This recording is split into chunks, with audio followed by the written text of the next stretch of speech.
Hello friends, how are you? Welcome back to our YouTube channel DP Guide. This is Daya Pawar and presently working in the income tax department. Friends, जिन लोगों ने अभी तक हमारे इस channel को subscribe नहीं किया है उनसे मेरी रिक्वेस्ट है कि प्लीज़ हमारे चैनल को सब्सक्राइब कीजिए और ताकि जल्द से जल्द जो भी हमारी वीडियोस हैं वो आप तक आसानी से पहुंच सके। जैसा कि आप लोगों को मालूम है कि हम कैरियर गाइडेंस से रिलेटेड वीडियोस यहाँ तक लेके आते हैं कि ताकि बच्चों को गाइड कर सकें कैरियर से रिलेटेड। इसी सिलसिले में इसी से रिलेटेड हमारा जो आज का एक टॉपिक है वो आज का टॉपिक थोड़ा सा हटके है। वो ये है कि जो भी बोर्ड क्लासेस के जो अभी रिजल्ट आए हैं, चाहे वो टेंथ क्लास का बच्चा हो या 12th क्लास का बच्चा हो, तो बच्चों और पेरेंट्स से रिलेटेड ये हमारा टॉपिक है। बहुत सारे बच्चों के, बहुत सारे पेरेंट्स के मुझे मैसेजेस, ईमेल के थ्रू कॉल्स आ रही थी कि सर थोड़ा सा बताइए, क्योंकि मैं पिछले साल इनकम टैक्स से पहले मैं केंद्रीय विद्यालय में मैंने काम किया है, लगभग 7 साल मैंने काम किया है as a PGT computer science. वहाँ भी मैं बच्चों को इससे रिलेटेड गाइड करता था और वहाँ भी मुझे पता इससे रिलेटेड मालूम है कि बच्चे बहुत कंफ्यूज रहते हैं, पेरेंट्स भी बहुत कंफ्यूज रहते हैं कि हमें इससे रिलेटेड उनकी क्वेरीज हमेशा रहती है कि बच्चे को क्या स्ट्रीम लेनी चाहिए सर, कि कौन से राइट है स्ट्रीम की, कौन से सब्जेक्ट चूज़ करें कि ताकि उसका जो करियर है वो बहुत अच्छा बने, उज्जवल भविष्य रहे उसका। तो इसी से रिलेटेड मुझे महसूस हुआ कि मुझे इससे रिलेटेड कुछ एक वीडियोस बनानी चाहिए ताकि ज़्यादा से ज़्यादा लोगों तक हमारा ये मैसेज पहुंच सके और बच्चे अच्छा अपना जो मैं कुछ पॉइंट्स बताऊंगा यहाँ पर, उस बेस पर अगर आपको लगेगा कि हाँ बच्चे को सच में आप ये डिसीजन ले पाओ, तो ये मेरे लिए बहुत एक अच्छी बात होगी। आप लोगों के लिए तो खैर होगी, ताकि बच्चा का जो करियर है या भविष्य है वो सही डायरेक्शन में जाए। सो आज का हमारा यही टॉपिक है। So first of all let me congratulate कि जिन बच्चों का अभी हाल ही में रिजल्ट आए हैं, सीबीएसई बोर्ड का हो चाहे कोई से स्टेट बोर्ड के हों, कुछ बच्चों के 12th क्लास के बच्चों के अभी रिजल्ट आए हैं। सो आप सभी को ढेर सारी शुभकामनाएं, और जो बच्चे बहुत अच्छा परफॉर्म किए उनके लिए ढेर सारी शुभकामनाएं, और जो बच्चे एवरेज भी परफॉर्म किए हैं, चाहे बिलो एवरेज भी परफॉर्म किए होंगे, तो उनको मायूस होने की कोई ज़रूरत नहीं है। आगे पूरी ज़िंदगी बची है, बहुत सारे एग्ज़ाम है, पूरी ज़िंदगी पड़ी है। यू कैन परफॉर्म वेल, आप हार्डवर्क कीजिए, जो आपकी कमजोरियाँ उस पर वर्क कीजिए and you can perform well in future. So मायूस होने की कोई ज़रूरत नहीं है, डिमोरलाइज होने की ज़रूरत नहीं है। ऐसा नहीं कि यही एक एग्ज़ाम था, आगे कोई एग्ज़ाम ही नहीं लाइफ में होंगे, ठीक है ना। कभी मैक्सिमम टाइम ये देखा गया है कि एवरेज स्टूडेंट बहुत अच्छा परफॉर्म करते हैं। सो मायूस होने की ज़रूरत नहीं है। तो इसी से रिलेटेड आज का हमारा ये टॉपिक है। Friends, so let me start. सबसे पहली बात तो मैं ये रिक्वेस्ट करना चाहूँगा कि जो पहली मेरी रिक्वेस्ट है, पेरेंट्स से हो चाहे स्टूडेंट से हो, इसी आज का जो टॉपिक है उससे रिलेटेड, वो ये है कि please please please don't follow crowds.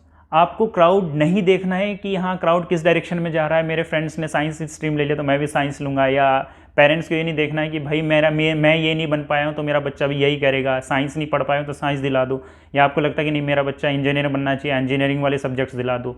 So please उन पे सब्जेक्ट्स थोपिए मत।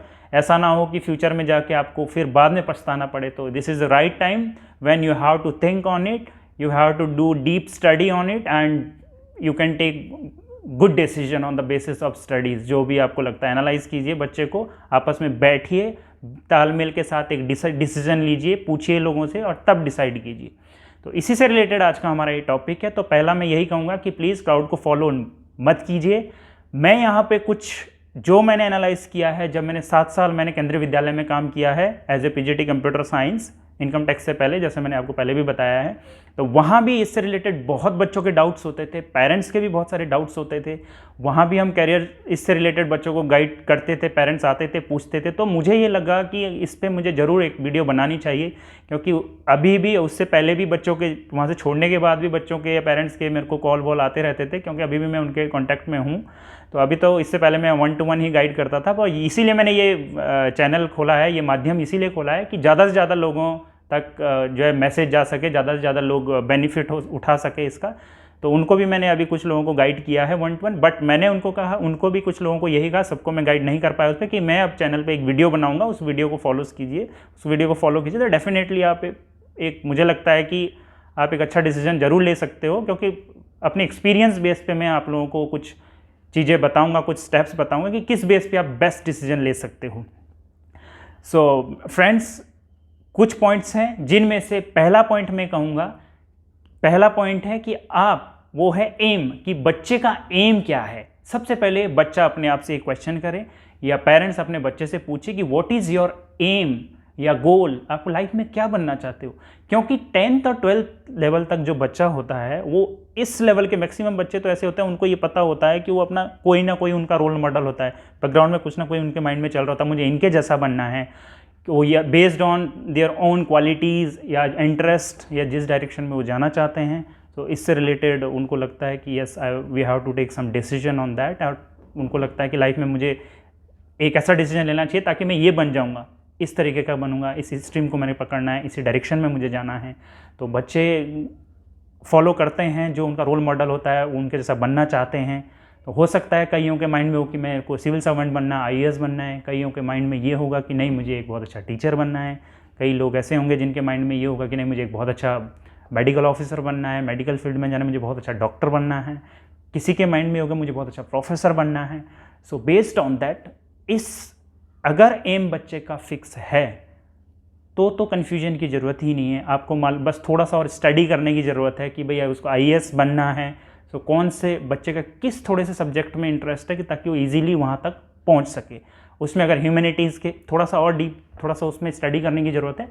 जैसे आईएएस की प्रिपरेशन में आपको मैंने पहले भी अभी 1-2 वीडियो में बताया है कि क्या क्या आता है। तो जीएस के 4 पेपर होते हैं उसमें, तो बेटर है कि अगर ह्यूमैनिटीज़ में बच्चे का इंटरेस्ट है तो ह्यूमैनिटीज़ के सब्जेक्ट दिलवा दो नॉर्मल ग्रेजुएशन में एडमिशन लेके, और वही सब्जेक्ट से वो ऑप्शनल में भी काम आएगा उसका, और जीएस में तो काम आएगा ही आएगा। ये तो सीधा सीधा हो गया। सेकंड ये कि अगर बच्चे का साइंस स्ट्रीम में इंटरेस्ट, साइंस सब्जेक्ट्स में भी थोड़ा बहुत इंटरेस्ट है लेकिन आईएएस बनना चाह रहा है, तो पहले तो मैं ये कहूँगा कि साइंस स्ट्रीम एवरेज लेवल के, अगर साइंस स्ट्रीम उसका एवरेज इंटरेस्ट है तो मैं प्रेफर करूँगा कि ह्यूमैनिटीज़ के सब्जेक्ट ही लें, क्योंकि अगर उसका ड्रीम आईएएस, क्योंकि ह्यूमैनिटीज़ के मैक्सिमम पोर्शन उसमें आता है तो उसको बहुत हेल्प करेगा।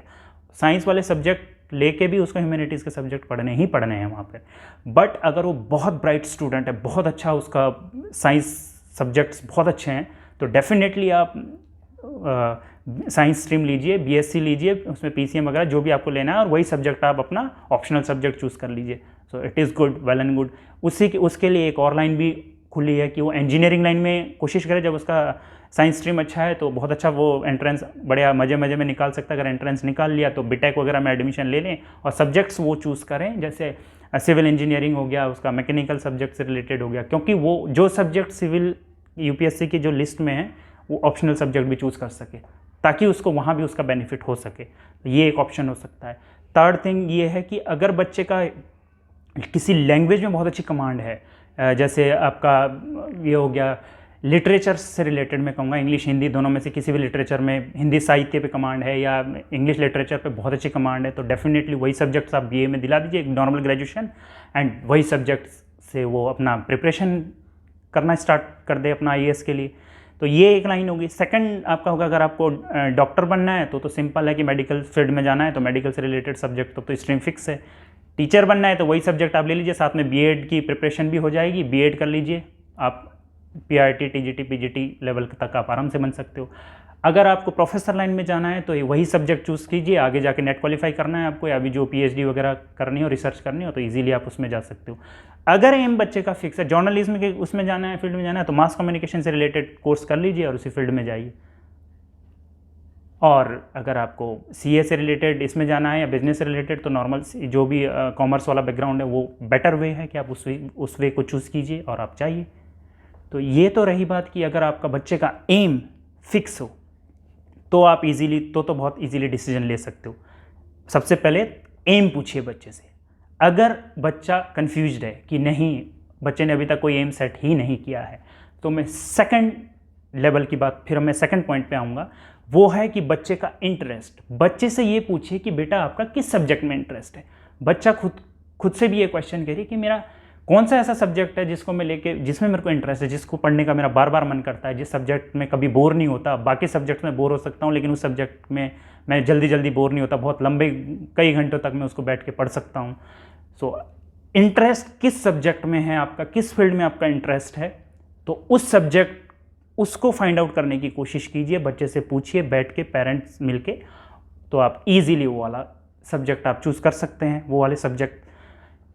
थर्ड है, अगर बच्चा फिर भी नहीं समझ में आ रहा है कि नहीं इंटरेस्ट किस में है, वहाँ भी कन्फ्यूज है, तो जो नेक्स्ट थर्ड पॉइंट मैं बताऊँगा फिर है कि आपके स्ट्रेंथ क्या है। खुद से ये पूछिए कि मेरी स्ट्रेंथ क्या है, वीकनेसेस क्या है। तो वीकनेसेस होगी तो वो वाले सब्जेक्ट्स तो लेने ही नहीं है। जिस पे आपकी स्ट्रेंथ है, स्ट्रेंथ मीन्स व्हाट, आपने कभी ना कभी ये देखा होगा कि ऐसा कौन सा सब्जेक्ट है जिसमें आप बहुत कम एफर्ट मार के बहुत अच्छा स्कोर करते हो। होता है कई बार हम एग्जाम देते हैं कि यार मैं, क्योंकि उससे ये समझ में आता है, उससे यानी कि आपका बेस स्ट्रांग है। आप बहुत कम पढ़ रहे हो लेकिन फिर भी मार्क्स ज़्यादा लेके आ रहे हो, कम पढ़ के बहुत अच्छा परफॉर्म कर रहे हो, इट मीन्स वो आपकी स्ट्रेंथ है, उस सब्जेक्ट में आपकी कमांड है, उस सब्जेक्ट का बेस आपका बहुत तकड़ा है, बहुत अच्छा है। सो यहाँ से आप एक क्लैरिटी ले सकते हो कि हाँ मेरी स्ट्रेंथ ये है। तो आप, हो सकता है आपका इंग्लिश स्पोकन या लिटरेचर को समझने की क्षमता या साहित्य को समझने, हिंदी में हिंदी साहित्य समझने की क्षमता आपकी है, कविताएं अच्छी लिखती हो, गद्य पद्य में आपका इंटरेस्ट है, बहुत अच्छे से वो गद्य पद्य पे मतलब लिख सकते हो, कम पढ़ के भी बहुत अच्छा लिख सकते हो, लिखने की आपकी वो है, पढ़ने की वो बहुत अच्छी है, तो आप उस लाइन में जा सकते हो।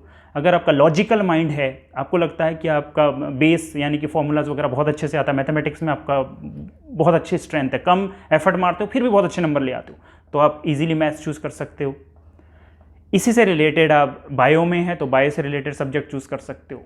तो आपको ये देखना है कि आपकी स्ट्रेंथ क्या है। You have to ask one question अपने आप से, पेरेंट्स को, बच्चों से पूछना है, बच्चों को खुद से पूछना है कि व्हाट इज़ योर स्ट्रेंथ। उसकी स्ट्रेंथ मीन्स वही कि लेस एफर्ट में आप मैक्सिमम आउटपुट दे पा रहे हो। सो इट मीन्स आपका बेस मजबूत है उस सब्जेक्ट का, तो उस सब्जेक्ट में आप आगे ईजिली उस सब्जेक्ट को चूज़ कर सकते हो क्योंकि आप बहुत अच्छा परफॉर्म कर लोगे। अगर आप ये भी नहीं कर पा रहे हो, वहाँ भी आपको लगता है कि नहीं हम फिर भी डिसीजन नहीं ले पा रहे हैं, तो जो मैं एक नेक्स्ट जो फोर्थ पॉइंट है दैट इज़, आपको ये क्या करना है, स्कोप। पेरेंट्स को, स्टूडेंट को, दोनों को बैठ के ये चेक करना है कि इस get some information related to career scopes, कि किस में कैरियर के हमारे बहुत अच्छे ऑप्शंस हैं, अलग अलग डिपार्टमेंट्स है, कैरियर से रिलेटेड स्कोप देखिए। फिर अगर ये नहीं एनालाइज कर पा रहे हो कि बच्चे का इंटरेस्ट किस में है, तो एटलीस्ट यहाँ से आप क्लैरिटी ला सकते हो कि कौन कौन से डिपार्टमेंट है, कौन कौन से ऐसे डिपार्टमेंट है जहाँ पे कैरियर के बहुत अच्छे ऑप्शंस हैं। सो एनालिसिस करो इसमें, get some information related to that कि हाँ ये इसमें बहुत सारी अपॉर्चुनिटीज़ है, कि बच्चा हमारा इस लाइन में जाएगा तो यहाँ पे ईजीली वो अपना करियर सेट कर पाएगा, ईजीली अपना करियर बना पाएगा, क्योंकि यहाँ पे स्कोप इसका बहुत ज़्यादा है, multiple scopes are that. So scope के बेस पर भी आप मिलजुल के दोनों डिसीजन ये ले सकते हो। नेक्स्ट है कि अगर आप यहाँ भी डिसाइड नहीं कर पा रहे हो कि नहीं, फिर भी आप कंफ्यूज हो कि क्या लेना है, तो नेक्स्ट जो पॉइंट मैं बताऊंगा कि take feedback from the subject teachers. Subject teacher को सब मालूम होता है अपने पूरी क्लास के बच्चे के बारे में, क्योंकि वो मंथली एग्ज़ाम लेते हैं, हाफ ईयरली एग्ज़ाम लेते हैं, फाइनल ईयर एग्जामिनेशन तक लेते रहते हैं, और डेली क्लास लेते हैं, बच्चे को एनालाइज करते हैं, क्वेश्चंस पूछते हैं, बच्चे का एक एक वीकनेस और स्ट्रेंथ सब्जेक्ट टीचर्स को मालूम होता है। तो please take some time, meeting कीजिए पेरेंट्स के, और पेरेंट्स सब स्टूडेंट और टीचर मिलके, या टीचर से नहीं अवेलेबल है तो फ़ोन पे उनसे पूछ लीजिए कि हमारा बच्चा इस सब्जेक्ट में कैसा था, थोड़ा कैसा रहेगा, क्योंकि टीचर जो होता है वो बेस्ट गाइड कर सकता है आपके बच्चे को फ्यूचर के लिए क्या लेना चाहिए, क्योंकि उनको पता होता है कि आपका बच्चे का किस सब्जेक्ट, ये सब्जेक्ट कैसा है। तो ये रहा मेरा कि स्टूडेंट, पेरेंट्स और टीचर तीनों का मिलजुल के यहाँ पे डिसीजन हो सकता है। तो ये एक बेस्ट ऑप्शन हो सकता है कि यहाँ से इसको बेस बना के आप बच्चे का सब्जेक्ट या स्ट्रीम फिक्स कर सकते हो। अगर आपको लगता है कि यहाँ भी आपको नहीं समझ में आ रहा है, उसके बाद भी समझ में नहीं आ रहा है कि क्या सब्जेक्ट लेना है मेरे को, बच्चे को क्या स्ट्रीम दिलानी है, सो सबसे उसके बाद का जो ऑप्शन बचता है वो मैं ये कहूँगा कि आप 10th का रिज़ल्ट, 11th का बच्चे का रिज़ल्ट, अगर बच्चा 12th किया है अभी, और 12th का रिज़ल्ट, इन तीनों क्लासेस के जो रिज़ल्ट्स हैं हाफ ईयरली फाइनल ईयर के, उसको बैठ के पेरेंट्स और स्टूडेंट सामने रखें, एक एक सब्जेक्ट एनालाइज करें कि किस सब्जेक्ट में मेरा बच्चे ने या बच्चा खुद की, मैंने किस सब्जेक्ट में कॉन्टीन्यूअसली या एवरेज निकाल के, किसमें मैंने बहुत अच्छा एवरेज मेरा बहुत अच्छा रहा है इन सब्जेक्ट्स में, तो उनमें से आप बेस्ट सब्जेक्ट्स चूज़ कर सकते हो कि किसमें मेरे बेस्ट मार्क्स आए हैं। तो इसके बेस पर के 3 साल का अगर आप अपना एनालाइज करोगे तो आप एक सब्जेक्ट में हो सकता है कई बार बहुत अच्छा परफॉर्म कर लो, गलती से आपके कम मार्क्स कभी आ जाएं, या हो सकता है कि आपने ऐसे ही कभी मार्क्स आ गए, हो जाता है कई बार, ऊपर नीचे चलता रहता है, बट 10th का monthly test, half yearly test, final year test, 11th के मंथली टेस्ट, क्वार्टरली टेस्ट, जो भी है मंथली क्वार्टरली हो गया, हाफ ईयरली हो गया, फाइनल ईयर हो गया। Similarly in 12th classes monthly test हो गया आपके, हाफ ईयरली हो गया, फाइनल ईयर हो गया। इतने सारे एग्जामिनेशन अगर आप 15-20 एग्जाम देखोगे, इसके बेस पर आप बिल्कुल क्लियर कट हो जाएगा, आपको क्लियर आपका माइंड होगा कि माइंड सेटअप कि नहीं हमारा बच्चा इसमें अच्छा परफॉर्म कर रहा है। तो बच्चा और पेरेंट्स यहाँ से मिलकर के डिसीजन ले सकते हैं कि मेरा बच्चा या बच्चा खुद कि मैं किस सब्जेक्ट में अच्छा परफॉर्म कर पा रहा हूँ। इस बेस पर एक आप बहुत अच्छा डिसीजन ले सकते हो, ये भी एक फैक्टर हो सकता है। इसके अलावा मैं एक चीज़ और कहूँगा कि अगर जो बच्चा 12th में, उसकी बात करूँगा, अगर गलती से आप 10th के बाद 11th में, हो सकता है पेरेंट्स की वजह से या आपकी खुद के फॉल्ट की वजह से या किसी दूसरे को क्राउड फॉलो की वजह से आपने कोई गलत सब्जेक्ट्स चूज़ कर लिए हैं, गलत स्ट्रीम ले लिया है 11th में, so this is the right time, this is the right time when you can change your decision. जो आपने रॉन्ग डिसीजन लिया था, यहाँ पे आप वो सब्जेक्ट चेंज कर सकते हो। सो प्लीज़ आप इसको सीरियसली लीजिए और बहुत अच्छे से इस पे गौर करने की कोशिश करें कि हमें लाइफ में जाना कहाँ है, गलत डिसीजन मत लीजिए। तो ये सारे मैंने फैक्टर्स बताए। इसके अलावा एक चीज़ मैं और कहूँगा, हो सकता है आपके बच्चे को इनमें से भी किसी में इंटरेस्ट ही ना हो सकता है उसको पढ़ाई में इंटरेस्ट ही ना हो। कई कुछ बच्चों को ऐसे भी क्वेरीज रहती हैं कि सर मेरा पढ़ाई में मन ही नहीं लगता, तो अब बताओ मुझे क्या करना है। तो उनके लिए मैं ये कहूँगा कि प्लीज़ आप होप मत छोड़िए। हो सकता है आपके अंदर कुछ और क्वालिटीज़ हैं, मे बी आप स्पोर्ट्स में बहुत अच्छा हो, हो सकता है आप शेफ बहुत अच्छे हो, आपकी कुछ और क्वालिटीज़ है, आप वो क्वालिटीज़ आइडेंटिफाई करने की कोशिश करो और उस स्ट्रीम से रिलेटेड कोर्स करो। सकता है टेक्निकली आप बहुत अच्छे हो, उससे रिलेटेड आप कोई कोर्स कर लीजिए, उसके रिलेटेड थोड़ा सा एनालिसिस कीजिए, थोड़ा पूछताछ कीजिए, थोड़ा डीप स्टडी कीजिए और डिसीजन लीजिए, उससे रिलेटेड कोई कोर्स कर लीजिए और अपना करियर उसमें ईजिली आप बना सकते हो। प्लीज़ रॉन्ग डिसीजन मत लीजिए, this is the right time कि क्रिटिकल पॉइंट है, यहाँ पे गलत डिसीजन ले लिया तो पूरी लाइफ आपकी स्पॉइल हो सकती है। सो प्लीज़ डीप एनालाइज कीजिए, अपने आप को अपने अंदर झांकने की कोशिश कीजिए, अपने को टाइम दीजिए और सोचिए कि क्या मेरी स्ट्रेंथ है और क्या वीकनेसेस है। तो यहाँ पे आपको राइट डिसीजन लेना है। नेक्स्ट पॉइंट ये है कि हो सकता है कुछ लोगों का मन ही नहीं है किसी में भी, बिजनेस करना चाहते हो आप, स्टार्टअप अपना सेटअप करना चाह रहे हो। So if you want to make your own startup, you want to start something business से रिलेटेड कुछ चीज़ें करना चाहते हो, तो आपको मैं एक सिंपल सी एडवाइस देना चाहूँगा कि आप कुछ नहीं करना है, पढ़ाई फिर भी मत छोड़िए। सिंपल डिस्टेंस एजुकेशन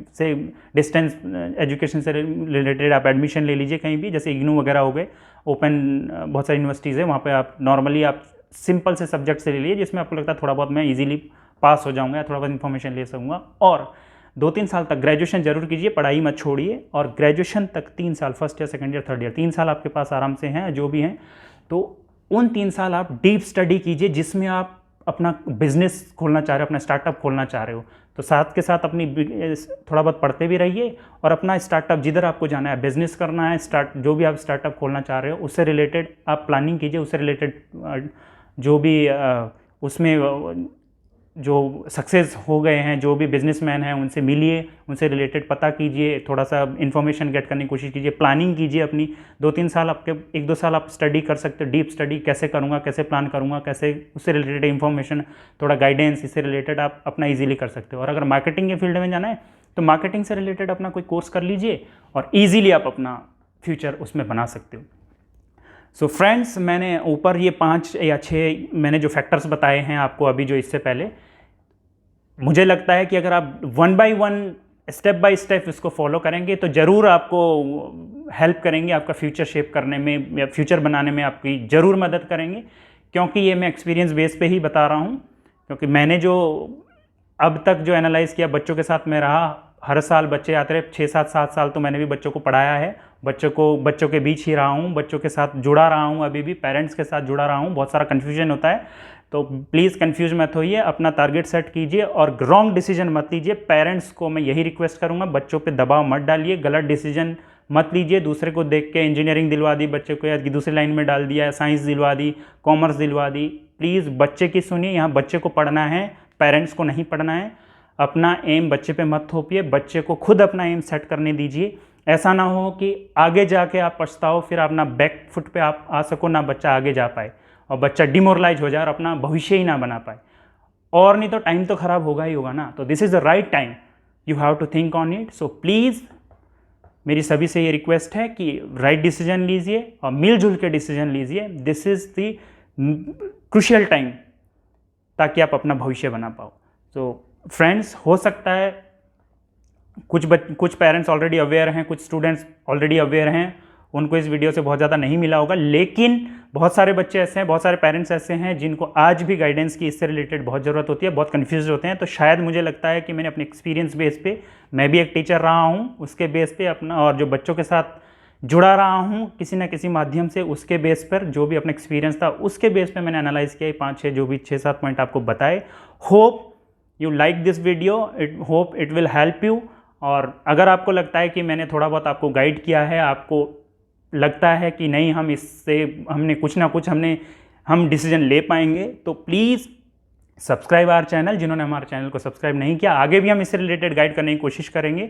तो please subscribe our channel and आप लोग जुड़े रहिए, अपने रिलेटिव्स हो गया, फ्रेंड्स हो, इनसे सबसे शेयर कीजिए हमारी वीडियोज़ को, उनको भी मोटिवेट कीजिए हमारे वीडियोज़ को देखने के लिए, क्योंकि हम यही चाहते हैं। 1-to-1 तो मैं पहले भी गाइड करता रहा हूँ, पिछले 12-13 सालों से 1-to-1 ही बच्चों को गाइड करते आया हूँ, बट टीचर बनने से पहले भी गाइड करता था, अपना जो एक्सपीरियंस था उसके बेस पर। बट ये चैनल खोलने का मेरा पर्पज़ ही यही था कि कम एफर्ट में मैक्सिमम तक इसका फ़ायदा पहुंच सके। सो ये तभी पहुंचेगा जब आप लोग मैक्सिमम शेयर करने की कोशिश करेंगे। सो share it with your relatives and friends और स्टूडेंट्स, जो भी आपके कॉन्टैक्ट्स में हैं।